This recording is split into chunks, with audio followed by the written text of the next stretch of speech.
안녕하세요. 주유변호사입니다. 주님들과 에코프로 그리고 에코프로 BM에 대해서 좀 구체적으로 살펴보는 시간을 갖도록 할 텐데, 최근 이제 데이터 센터향 ESS로 인해서 이제 과거 대장이었죠. 이 대장이었던 에코프로와 BM이 다시 부활을 했습니다. 근데 중요하게 봐야 될 것은 이 부활이 2년 만에 이루어진 부활이다 보니까는 이게 뭐 떴다방처럼 잠깐 반짝하고 끝나는 게 아니라 오히려 추가적으로 이 구간에서 2차 상승, 3차 상승이 동시다발적으로 수반이 되어야 되는데요. 자, 이러한 지금 추가적인 상승이 남았는데도 불구하고 우려했던 일이 터졌습니다. 바로 외국계의 이 매도 시그널인데요. 오늘 영상에서는 주주분들과 외국계에서 왜 에코프로와 빔에 대한 매도 의견을 주장을 했는지 요 부분에 대해서 하나하나 좀 살펴보는 시간을 갖도록 할 거고, 자, 근데 우리가 얘네들의 의견을 좀 들어보면서 얘네들도 사람이다 보니까는 분명히 실수를 한 것도 있고 빼먹었던 부분도 있어요. 자, 그렇다 보니까 우리가 이러한 부분까지 본다라고 하면은 얘네들이 빼먹은 부분을 다시 바로 잡아보면은 우리가 에코프로와 BM 더 내가 끌고 가도 될지 아니면 비중을 축소를 해야 될지에 대한 방향성은 바로 나오거든요. 그러니까 정말 중요하다고 강조를 드리고 싶은데, 이게 이제 외국계 의견이 여러분들 100% 맞다라는 건 아니에요. 맞는 건 아닌데, 이제 예를 들어서 두산에너빌리티 같은 경우에도 마찬가지지만은 외국계에서 4만 원까지 목표가 제시하고 그 이후에 비중 축소를 제시했지만은 어떻게 됐습니까? 두산에너빌리티 주가는 더 올라갔습니다. 그러니까 얘네들의 의견이 100% 맞는 건 아니에요. 근데 참고는 할 수 있어. 근데 그 참고의 기준이 뭐예요? 아, 얘네는 그렇구나. 이게 아니라 여러분들, 얘네들의 의견은 이게 아니라 실질적으로 아, 얘네 이거 빼먹었는데, 근데 이 빼먹은 게 비중이 얼마나 크냐 이거예요. 주가적인 측면에서 그거를 우리가 본질로 봐야 된다는 겁니다. 그래서 오늘 영상에서는 왜 이제 비중 축소를 했는지, 요거 과연 납득이 되는지, 빼먹은 건 무엇인지, 그러면 우리가 투자 포인트를 어떻게 잡아야 되는지, 이러한 부분들 주주분들과 구체적으로 살펴보는 시간 갖도록 할 텐데, 결론만 좀 미리 말씀을 드려보자면은 안정적으로 끌고 가도 된다. 저 이렇게 강조의 말씀 드리고 싶습니다. 그래서 왜 그러는지 하나하나 좀 바로 살펴보도록 할 텐데, 일단은 지금 맥쿼리 증권이죠. 맥쿼리 증권에서 10월 24일 기준으로 글로벌 배터리 앤 밸류 체인에 대한 보고서를 발간했습니다. 그래서 여기 보시다시피 이제 LG 에너지 솔루션, 그리고 SK 이노, 삼성 SDI, 이제 LNF, 포스코, 에코프로 BM 이렇게 발간을 했는데, 자, 여기에서 보시면 중요한 거는 에코프로 BM 같은 경우에는 어떻게 했다? 언더퍼폼을 제시했다. 언더퍼폼이라는 것은 말 그대로 비중 축소를 해라 이거예요. 그래서 에코프로 BM의 목표가를 10만 7천 원으로 설정을 했는데, 현재가와 비교를 했을 때 꽤나 좀 이격이 있는 가격대죠.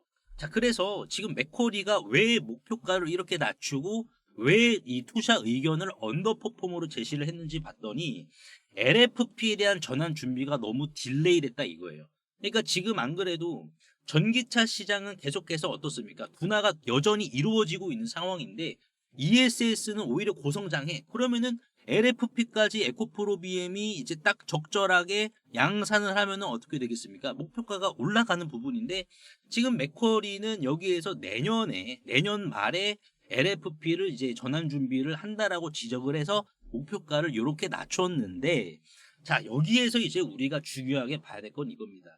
에코프로 BM이 LFP 전환을 안 하는 건 아니잖아요. 여러분들 아시다시피 안 하는 게 아니라 오히려 지금 진행 상황이 굉장히 빠르게 올라왔는데, 일단 작년 4월달 이슈를 보시면은 전구체가 들어가지 않는 LFP 양극재를 만든다라고 했어요. 전구체가 들어가지 않는 거. 아시다시피 이제 LFP 양극재에서 이제 들어가는 전구체도 100%가 넘는, 자, 이러한 비율로 중국에게 의존을 하고 있는 상황입니다. 어떤 게 LFP 전구체가. 그래서 작년 4월 달에 이렇게 만들어서 작년 4월까지만 하더라도 실질적으로 캐파 자체, 파일럿 캐파 자체가 1000톤을 넘지 않았어요. 근데 우리가 요 뉴스를 봤을 때 언제 나온 뉴스입니까? 자, 올해 4월 달에 나온 뉴스죠. 자, 반전의 시간이 왔다라고 하면서 고성능 LFP 양극재 개발 속도라는 뉴스가 나왔는데, 자, 이 뉴스를 보시면은 파일럿 캐파가 확실하게 오른 부분을 우리가 확인을 할 수가 있었습니다. 어느 정도로 올랐냐? 작년까지만 하더라도 파일럿 캐파가 500톤에 불과했지만은 4월 달에 나온 뉴스를 봤을 때, 자, 2분기부터 어떻게 된다? 3,000톤 규모의 LFP 양극재 파일럿 라인을 가동한다. 그래서 고객사의 대규모 샘플을 공급한다는 계획으로 시장 진입을 본격적으로 준비하는 모습이다라고 지금 언급을 했습니다. 그러니까 지금 맥쿼리 증권에서 비중 축소하라는 의견 자체가 지금 당장 LFP 양극재에 대한 전환 준비가 늦었기 때문에. 근데 중요하게 봐야 될 것은 이건 LNF도 마찬가지거든요. 지금 LNF 같은 경우에도 얘네들이 지금 언제 LFP 양극재를 양산하냐면은 내년부터 얘네들이 양산합니다. 그러니까 이게 이제 에코프로 BM과 LNF 비교해 봤을 때 결국에는 도토리 키재기예요. 도토리 키재기인데 LNF는 그래도 언론 플레이를 어느 정도 좀 했고 에코프로 BM은 언론 플레이를 안 했으니까 투자 의견을 하향시킨다? 이거는 저는 좀 아닌 것 같거든요. 그래서 지금 일단 봤을 때는 에코프로 BM은 보수적 접근이 타당하다라고 했는데 여기에서 빼먹은 건 뭐다 결국은 여러분들 에코프로 BM의 LFP 파일럿 캐파에 대한 3,000톤 자, 요 의미를 얘네들이 빼먹었다. 자, 그럼 이 부분이 주가적인 측면에서 몇 퍼센트 얼마나 큰 비중을 차지하는지 근데 안 봐도 비디오인 게 뭐가 되겠습니까? 비중을 많이 차지할 수밖에 없는 거예요 실질적으로. 그러면 지금 에코프로 BM의 양극재 3,000톤은 과연 어느 정도의 LFP ESS를 지금 이 방향을 잡아주는지 요것도 우리가 봐야 됩니다. 그러니까 가치가 굉장히 크기 때문에 제가 말씀을 드리는 거고 비중이 크고 무게가 크니까 말씀을 드리는 거예요. 근데 얘네들이 이거를 뺐다 그러면 뭐예요? 안고 없는 찐빵이지. 그러니까 안고 없는 찐빵으로 에코프로 BM의 목표가를 낮춘 거예요. 그건 당연히 낮아질 수밖에 없는 거죠. 구조적으로. 자, 그러면은 지금 우리가 요거를 해봐야 됩니다. 요거를 해부해 봤을 때 이 내용이 크면은 결국엔 어떻게 된다? 우리가 에코프로와 BM이 있어가지고 비중 축소에 대한 부분은 제거가 된다. 그러면 에코프로 BM은 언제 양산하느냐? 이것까지 우리가 봐야 되는데 그 전에 제가 이제 에코프로 주주분들을 위해서 매일매일 아침마다 당일 강력한 거래량이 수반이 되어서 급등이 나올 만한 주식을 매일매일 소나기가 오나 눈이 오나 바람이 부나 꾸준히 제가 공유해 드린다라고 약속을 드렸습니다. 그래서 여기에서 실제 성공 투자하고 계신 주주분들이 많이 계시는데요. 제가 요거 잠깐 말씀을 드리면서 에코프로 BM의 이제 요 부분 양산은 언제 시키는지 이 가치는 어떻게 되는지 요거 말씀을 드려볼 테니까요. 자, 요 부분 끝까지 시청해 주시길 바라겠습니다. 50만 원의 기적 10월 27일 월요일 벌써 15일 차에 접어들고 있는데요. 월요일의 수익금은 이제 19만 원 정도로 기록을 했는데 이로 인해 15일차 총 누적 수익 금액은 50만 원에서 시작해 3배가 넘는 179만 원을 기록을 하고 있습니다. 누적 수익률은 258%가 되죠. 이게 이제 50만 원으로 시작을 했다 보니까 별거 아니네 라고 하실 수도 있고 또는 괜찮네 라고 하실 수도 있으실 거예요. 보시면 하루 평균 5에서 6%를 목적으로 하고 있는데 최근 장세가 정말 좋잖아요. 그래서 수익이 이제 더 잘 나고 있습니다. 15에서 12% 정도. 다만 100% 적중률은 좀 아니라서 손실이 날 경우에 이런 식으로 최소한의 손실로 잡초는 바로바로 뽑아주고 있는데요. 그래서 10월 1일부터 시작한 이 50만 원의 기적은 월요일을 기점으로 이제 15일 차에 접어들고 있는데요. 50만 원으로 시작을 했는데 15일 차에 179만 원이면 괜찮은 거죠. 그래서 지난 1차 때도 50만 원에서 시작을 해서 2천만 원으로 마감을 했고요. 이번 2기 때도 1기와 동일하게 진행이 된다라고 보시면 될 것 같습니다. 그래서 리스크 관리가 이제 어떤 식으로 진행이 되는지 한번 좀 보여드리자면은 50만 원의 기적은 참여하시는 분들이 좀 많으시기 때문에 이런 식으로 이제 문자나라와 같은 웹발신으로 남겨드리고 있는데요.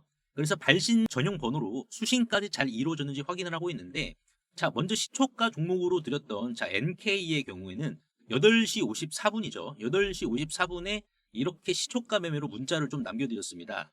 그 이유가 뭐냐면은 이번 주 이제 경주 에이펙 행사가 열리고 조선소 방문이라는 이슈가 주말에 계속해서 발생을 했었죠.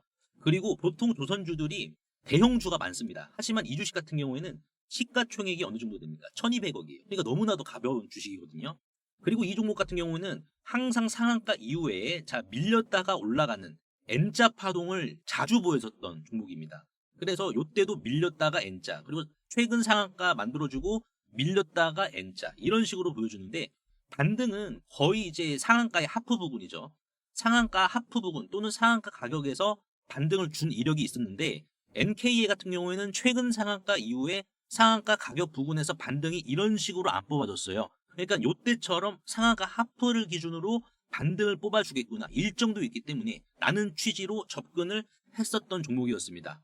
그래서 이렇게 끼가 있고 가벼운 주식이었기 때문에 시초가로 MK를 좀 남겨드렸었고 그 이후 거래량이 수반되는 급등이 나와서 9시 41분 이런 식으로 전량 이제 익절 신호를 남겨드렸는데요. 그래서 12% 정도의 수익을 챙길 수가 있었습니다. 월요일 아침이라 바쁘신 분들도 좀 많이 계셔서 MK를 내가 진입을 못했다라고 하는 주주분들 계셨기 때문에 정규장 개장하고 나서 9시 8분 정도에 이렇게 HJ중공업 3만 원에 남겨드렸는데요. 자, HJ중공업 같은 경우에는 정규장 개장하고 나서 삼성중공업과 마찬가지로 자, 돈이 쏠리는 종목이었죠. 자, 그렇기 때문에 시장 참여자 모두가 지켜보는 종목이어서 타점 자체가 중요하지 않은 종목이었어요. 그냥 매수하면은 바로 수익을 볼 수 있었던 주식이었습니다. 그래도 저는 잠깐 밀렸을 때 이런 식으로 9시 8분이죠. 9시 8분이 이제 요때입니다, 여러분들. 자, 9시 8분 3만 원 부분이죠. 요 부분에 제가 이제 말씀을 드려서 체결을 시키고 이때의 등락폭은 실질적으로 대략 6% 정도가 되거든요. 6% 그리고 나서 어떻게 됐습니까? HJ중공업의 주가는 16%까지 곧바로 이제 급등이 나왔죠. 아직은 좀 진행 중인 종목인데 그래서 제가 이 모든 부분을 여러분들께 뭐 사후적으로 말씀을 드리는 게 아니라 실제로 제가 시간부터 가격까지 여러분들께 50만 원의 기적 1차 마찬가지로 이렇게 좀 꾸준히 제시를 좀 해드리고 있습니다. 이 50만 원의 기적은 무료이고요. 2기를 진행 중에 있고 앞으로 3기, 4기 계속해서 진행할 예정인데 그래서 신청자분들이 많아서 대기를 하셔야 될 수도 있는데요. 대기하실 동안 이렇게 실시간 텔레그램 방에서도 50만 원의 기적 못지않게 꾸준히 수익을 챙겨가시면 되는데 오늘 같은 경우 10월 27일이죠. 자, 10월 27일의 경우에는 군인공제회 출신분이 9월 22일부터 끌고 가셔야 된다라고 강조를 드렸던 코나아이. 이 코나아이가 이제 급등이 나왔습니다. 그래서 자, 내역을 좀 보여드리면은 9월 22일이죠. 9월 22일 그대로 내려보면은 자, 이런 식으로 코나아이를 5만 원 이하에서 잡으셔야 됩니다라고 공제회 출신분께서 남겨주셨습니다. 그래서 코나아이 같은 경우에는 이제 뭐 지역 앞에 소비 쿠폰 이쪽으로 엄청난 서프라이즈 매출이 나오다 보니까는 거의 뭐 확정된 매출이었습니다. 확정된 실적이었고 이를 통해서 오늘 3분기 실적 발표돼서 어떻게 되었습니까? 코나아이 또한 여러분들 급등이 나왔어요. 이런 식으로 자 급등이 나왔습니다. 그래서 코나아이를 이제 9월 22일부터 잡으셨던 이제 이 대기방 참여자분도 요렇게 또 인증을 보내주셨습니다. 이런 식으로. 그래서 이제 코나아이 뭐 많이는 들어가시지 않으셨지만은 이분도 마찬가지로 50만 원으로 이렇게 자금을 만드신 분이었어요. 그래서 이제 코나아이 12% 매입 단가 49,699원 이런 식으로 11시에 좀 인증을 해 주셨는데 이렇게 대기방에서는 스윙 또는 50만 원의 기적처럼 당일 단타 두 가지 진수성찬을 좀 대접을 해드리고 있고요. 저뿐만이 아니라 이제 군인 공제회 출신, 보험, 증권사 그리고 은행권 5인 체제로 운영이 되기 때문에 이렇게 좀 안정적으로 뽑아먹는 재미가 있거든요. 이분도 8월 20일 날 1기 때 도중에 좀 입장을 해주셨습니다. 1기는 4월부터 이 50만 원의 기적이 시작이 되었었는데 8월이면은 거의 끝나갈 때쯤이었어요. 근데 거의 끝나갈 때쯤에서도 이제 입장을 해 주셨거든요. 그렇다 보니까는 이분도 한 달 동안 수익률은 43%에다가 수익 금액은 470만 원이죠. 그래서 이렇게 수익을 소통방을 통해서도 꾸준히 챙겨 나가시다가요. 순서가 되시면은 이 50만 원의 기적에 이렇게 본격적으로 좀 참여를 해주시면 되는데요. 이렇게 50만 원의 기적에 좀 참여하고 싶다라고 하시는 분들은 구독과 좋아요 한 번씩만 눌러주시고요. 상단에 보이시는 제 개인 번호로 비적이라고 간단하게 문자 한 통만 남겨주시면 되는데요. 항상 이제 설명창에 이렇게 간편 문자 보내기 제가 링크를 걸어드렸습니다. 요거 한 번만 터치해 주시면은 2초 이내로 바로 문자 이렇게 보내실 수 있으니까요. 제가 확인 후에 전략방 링크를 남겨드리도록 할 테니까는 요거 터치하셔가지고 바로 입장하시면 될 것 같습니다. 자, 그러면은 다시 돌아와서 지금 에코프로 BM이 LFP 양극재 3,000톤 규모 이거 파일럿 라인 가동한다. 그럼 이 의미가 뭐냐라는 걸 우리가 짚어봤을 때 자, 3,000톤. 이게 3,000톤이 절대 작지가 않거든요. 작년에 500톤으로 했었으니까는 캐파가 더욱더 늘어난 거죠. 자, 이 파일럿은 아시다시피 이제 대규모 양산 조건을 모사한 테스트 공정입니다. 자, 그래서 3,000톤 규모가 지금 의미하는 바가 뭐냐면은 결론적으로는 LFP 배터리 1기가와트시를 목적으로 하고 있다라는 거예요. 그래서 지금 이제 LFP 양극재 3,000톤이면은 대략 LFP ESS의 캐파가 1.1에서 1기가와트시죠. 1기가와트시에서 1.3기가와트시급의 배터리 양산 대응이 가능한 수치입니다. 그러니까 이게 파일럿이라고 하지만은 벌써부터 대량으로 만들 수 있는 요 조건에 직면한 겁니다. 그래서 이거는 단순한 실험 수준이 아니라 고객사에게 실제 덩어리 물량이죠. 덩어리 물량이 양산 수준 물량 공급해서 실제 적용 검토 받는 단계라는 반증이고, 이게 이제 대규모 샘플 공급이 아니라 고객사의 이제 POV, PPAP, 양산 부품 승인 절차에 해당합니다. 그러니까 지금 에코프로 BM이 500톤에서 이게 만약에 이 뭡니까 성과가 안 나왔다라고 했으면은 굳이 3,000톤 규모로 해가지고 파일럿 라인 가동하지도 않았단 말이에요. 근데 500톤을 통해서 전구체가 들어가지 않는 LFP 양극재를 고객사로부터 검증을 받았기 때문에 캐파 더 올려가지고 한 번 더 검증을 받겠다라는 거거든요. 자, 근데 지금 우리가 중요하게 봐야 될 것은 지금 이제 고객사에서는 이러한 내용들을 평가를 합니다. 물성 평가라든지 전기화학 평가, 공정적 합성, 원가 경쟁성 이러한 부분을 평가를 하는데, 지금 에코프로의 3,000톤 캐파라는 것은 이미 고객사와 평가 협의가 사전 완료되어서 양산 테스트 수준으로 진입했다라고 우리가 해석을 할 수가 있습니다. 그러니까 실제 이제 뭡니까 채용 가능성, 에코프로 BM의 LFP 양극재에 대해서 이거를 적용시킬 가능성이 매우 높은 단계다라고 보시면 될 것 같아요. 그래서 지금 중국의 LFP와 경쟁을 해봤을 때 어떠한 경쟁력을 지금 지니고 있냐, 이것도 우리가 짚어봐야 될 것 같은데, 일단은 무전구체 방식이잖아요. 전구체가 들어가지 않아요. 그래서 철과 리튬, 인, 원소 단위로 바로 합성을 시킬 수가 있기 때문에 공정이 간소화가 되겠죠. 수처리 설비가 필요가 없습니다.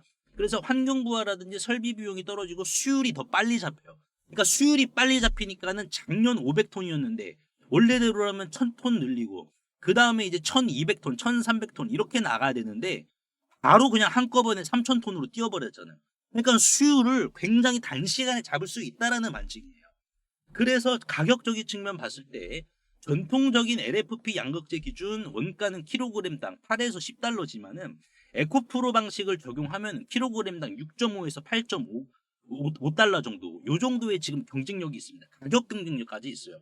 그래서 공정 간소화는 수율이 빨리 잡히기 때문에 양산의 속도가 그만큼 빠르다라는 반증이고, 성능 우위로 중국산과 가격 경쟁 가능하다. 그래서 내년에 대규모 양산 가능성이 높은데, 주말간 나온 뉴스가 또 뭐였냐면은 중국의 거시안이 주말에 이제 미국 3조 원 투자 계획을 철회했잖아요. 자, 이게 지금 중요한 게 뭡니까, 여러분들? 얘네들이 이제 실질적으로 투자 계획을 철회했다라는 것은 이제 미국 시장에서 먹을 게 없다라는 거예요. 더 이상 미국 시장의 터줏대감처럼 차지하고 있으면 있을수록 안 보듯이 뭡니까? 안 봐도 비디오 보듯이 손해 보는 게 뻔하니까. 그래서 지금 이제 거시안뿐만 아니라 CATL 그리고 이제 EV 에너지 얘네들이 이제 순차적으로 철수가 이루어질 겁니다. 그러면 어떻게 되겠습니까? 얘네들이 점유했던 그 자리를 이제 에코프로와 BM은 LFP와 3원계를 바탕으로 그대로 얘네들이 접수했던 자리를 에코프로 BM이 차지하는 거예요. 그러니까 우리가 점유율 역전 현상까지 기대해 봐야 되는 거예요. 그러니까 제가 서두에 여러분께 말씀을 드린 게 지금 2차 사이클과 3차 사이클이 남아있다라는 본질적인 게 뭐냐면은 내년부터 이제 ESS 배터리에 대한 미국 내에서 ESS에 대한 이제 세금 공제가 들어갑니다. 근데 세금 공제의 기준이 뭐냐면은 미국에서 55% 생산 기준을 충족을 시켜줘야 돼요. 그래야 총 투자한 금액의 30%에 대한 부분을 미국 정부에서 공제를 해주는데 굉장히 크게 공제를 해주는 거거든요. 그렇다 보니까는 아직 시간적인 여력도 있고, 이를 통해서 중국 애들이 미국에서 나간다라고 하면 어떻게 되겠습니까? 결론적으로 봤을 때는 에코프로와 BM의 주가는 더 오를 수밖에 없단 말이에요. 그러니까 지금 보시면은 에코프로 BM이 늦은 게 아니에요. 왜? LNF도 뭡니까? 내년에 LFP 양극재 양산을 추진하니까는 내년 되면은 에코프로 BM도 어느 정도 맞춰서 양산이 같이 이루어지는 부분이기 때문에 실질적으로 지금 외국계에서 제시한 요 의견은 뭐다, 여러분들? 요 의견은 안고 없는 찐빵만을 보고 이제 내놓은 의견이다. 실질적으로 이게 전고체 풀이니까는 빼먹은 게 뭐예요? 수율이 빨리 잡힌다. 실질적으로. 아니, 우리가 지금 요거에 어떻게 보면은 집중을 해야 되는 부분이기 때문에 단기적인 주가 측면에 있어서 조정은 나올 수도 있겠죠, 여러분들. 자, 조정은 나올 수도 있지만은 우리가 그래도 분명하게 봐야 될 것은 지금 돈이 바닥에서 에코프로도 마찬가지지만은 바닥에서 엄청난 양의 돈이 입금이 됐어요. 이 돈이 그냥 뭐 급락으로 다 빠진다? 오히려 좋아요, 여러분들. 급락에서 우리가 비중 더 늘리면은 추가적인 상승이 지금 불가피한 상황입니다. 그래서 지금 봤을 때 외국인들이 비중을 어떻게 했습니까? 빨간색이 주가고 초록색이 비중인데 외국인들의 비중이 주가와는 반대로 골든크로스가 일어났었죠. 그렇죠. 에코프로 BM도 마찬가지로 주가는 우하향하는데 외국인들의 비중은 올라갔죠. 골든크로스 현상이 일어난 거예요. 이 골든크로스 현상이 뭐냐면은 결국에는 1차 사이클만 보고 들어간다라는 게 아니라 2차, 3차 그만큼 먹을 여건이라든지 이런 게 많기 때문에 얘네들이 비중을 늘린 거거든요. 그러니까 결국 지금 외국계도 비중을 굉장히 많이 늘린 부분이 우리는 떴다방처럼 1차만 보지 않겠다. 2차, 3차 크게 먹으려고 들어왔기 때문에 단계적인 조정이 나올 때 우리는 오히려 지금 비중을 더 확대해야 되는 게 바로 에코프로와 BM이다. 왜? 전구체가 없는 LFP니까는 수율이 빨라요. 여러분들.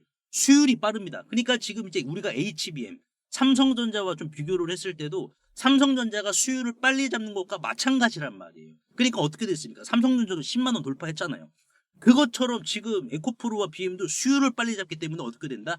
양산 또한 LNF보다 늦지 않는다. 그러면 어떻게 될까요? 결국에는 추가적인 상승세는 10만 전자를 돌파한 삼성전자처럼 흡사한 상승세가 적용이 된다라는 반증입니다. 그래서 오늘 주주분들과 에코프로 그리고 BM에 대해서 좀 분석을 도와드렸는데 주주분들 도움이 되셨다면 구독과 좋아요 한 번씩만 눌러주시면 대단히 감사하겠습니다. 빌 게이츠가 2박 3일 동안 방한하면서 가장 많이 만난 제약 바이오 회사는 바로 SK 바이오사이언스였습니다. 무려 3차례나 만났는데요. 이는 마치 장터에 와서 수많은 가게가 있는데 한 집 가게만 3번을 갔다라는 겁니다. 괜히 그런 게 아니죠. 분명히 사고 싶은 게 있다는 얘기입니다. 단순 인사치레가 아닌 이 백신에 대한 280조 달러, 한화 약 38개 원 시장에 해당하는 글로벌 백신 투자에 대해서 이야기를 나눴죠. 앞으로 빌 게이츠가 직접 투자 인수할 가능성이 있는 회사들이 따로 숨어 있다라는 사실 아시나요? 빌 게이츠 재단의 투자 철학은 이렇습니다. 감염병, 백신, 희귀질환, 저개발국, 헬스케어 중심 투자입니다.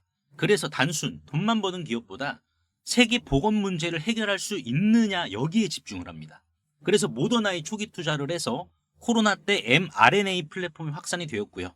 그리고 바이오엔텍과 옥스포드대 백신 프로젝트에도 자금을 지원했기 때문에 막대한 백신 프로젝트에 지원을 하고 있습니다. 즉 빌 게이츠는 세계 보건 위기 해결 가능성이 있는 회사를 집중적으로 고릅니다. 정작 빌 게이츠가 정말 인수하고 싶을 수밖에 없는 기업은 따로 있습니다. 이미 시장에 알려진 ST팜이 아닌 바로 누가 보더라도 이 기업인데요. 이 해당 기업은 이미 아시아에서 mRNA 핵심 원료 보유 역량을 가장 앞선 기업 중 하나입니다. 여의도 증권가에서 이미 인정을 했는데요. 좀 더 확대를 해서 보시면은 자, 투자은행이죠. 여의도 증권가에 따르면 국내 최초로 mRNA 백신 전달체의 핵심 원료들 가운데 하나인 이 구조 인지질을 개발을 하면서 해외 기업들까지 높은 관심을 보이고 있다라고 했습니다. 이 해당 기업은 이제 물적 분할을 통해서 설립이 된 회사인데, 자, 구조 인지질이란요. mRNA가 세포까지 안전하고 빠르게 전달되게 해주는 역할을 합니다. 이는 마치 알테오젠의 SC 제형과 흡사한 개념이다라고 보시면 될 것 같은데요. 자, 그래서 이 mRNA가 만두 건더기다라고 우리가 이해를 한다라고 하면은 해당 기업이 이미 개발을 한 핵심 원료 중 하나인 이 구조 인지질은 이 만두피를 더 쫄깃하게 만드는 전분이다라고 보시면 될 것 같습니다. 그래서 만두피가 터지면 건더기까지 질질 새어나와서 보기 안 좋은 모습이 연출이 되지만은 해당 기업의 mRNA 핵심 원료는 언론에서도 이렇게 대서특필을 할 만큼 해외 기업까지 지금 관심을 보이고 있다는 거고, 또한 이 구조 인지질이 mRNA 핵심 원료에서 차지하는 비중은 30% 이상이기 때문에 현재는 바이오시밀러 기업과 협력을 해서 글로벌 제약사인 화이자에게 이 구조 인지질 mRNA의 핵심 원료를 바로 공급할 수 있는 비밀 통로까지 구축을 한 상황이다라고 보시면 될 것 같고요. 또한 이 해당 기업은 최대 주주가 사모펀드 운용사다 보니까는 이르면은 내년 상반기에 매각 추진까지 확정이 된 기업이라서 빌 게이츠 시선에서 아시아판 모더나 역할을 제대로 할 수 있는 기업으로 전망을 하고 있는 상황입니다. 빌 게이츠는 저개발국 백신 공급을 최우선 과제로 두기 때문에 이 mRNA 백신은 제조 속도가 빠르면서 변이에 대응하기 용이해 아프리카와 동남아 백신 보급에 딱 맞습니다. 그래서 해당 기업이 가진 이 mRNA 핵심 원료 생산력은 빌 게이츠가 원하는 수준까지 바로 맞아 떨어지는데요. 그리고 마지막은 저평가된 글로벌 경쟁력입니다. 미국 모더나와 바이오엔텍은 시가총액만 최소 수십조에서 수백조 원에 해당하는데요. 지금 국내외 해당 기업들은 글로벌 경쟁력 대비 밸류에이션이 훨씬 낮은 이제 시가총액 1천억 원 수준입니다. 그래서 빌 게이츠 입장에서는 시가총액과 밸류에이션이 상대적으로 낮기 때문에 인수비용 부담까지 적어서 이번 2박 3일 방한 때 280조 달러, 38개원 시장 장악을 본격적으로 시작하려는 모습을 SK바이오사이언스와의 세 차례 만남을 통해서 증명해 보인 거죠. 실제로 이 해당 기업의 차트와 재물을 좀 살펴보도록 하겠습니다. 현재 주가는 주당 5,100원 정도의 시세를 기록을 하고 있고요. 시가총액은 정확히 1,180억 원입니다. 굉장히 좀 낮은 주식인데 현재 지금 일봉을 보시면은 이 가격을 유지를 지금 시켜주고 있는 상황에서 특이점을 좀 같이 살펴보자면은 지분율이거든요. 현재 이제 최대 주주의 전체 지분 자체가 79.51%입니다. 그렇다 보니까는 총 상장 주식수 1,800만 주 대비해서 최대 주주의 지분이 이 정도로 지금 높기 때문에 유통 주식수가 실질적으로 19%밖에 안 돼서 대략 300만 주에 달하는 극품절주다라고 보시면 될 것 같고요. 현재 수급 자체는 외국인들이 지속적으로 물량을 긁어주고 있는 이러한 상황이기 때문에 급등 자체는 지금 시간 문제로 판단이 됩니다. 또한 이 기업의 실적을 좀 살펴보시면은 영업이익이 이제 대략 109억 원에 매출은 303억 원이 나오는 회사입니다. 근데 이제 어떻게 보면은 영업이익이 좀 많이 잡히지 않았나라고 우리가 확인을 할 수 있는데 이 기업의 영업이익률이 생각보다 좀 상당히 잘 나오거든요. 그래서 작년 기준으로는 35.87%, 그리고 심지어 많이 나왔을 때는 영업이익률이 무려 62.95%를 기록한 회사입니다. 그렇다 보니까는 재무도 우수한데 시가총액도 낮고 유통 주식수도 낮아서 이 주식 우리가 지금 봐야 될 주식이다라는 거예요. 그리고 최근에 이제 mRNA 기술이 이제 우리 몸 속에 투입이 될 경우에는 기계적으로 우리 몸 속에서 항암제를 생산해서 최소 지속 시간이 2주 정도죠. 2주라는 사실이 이렇게 지금 밝혀졌습니다. 꿈의 항암제죠. 카테치로제의 대항마로 급부상을 했거든요.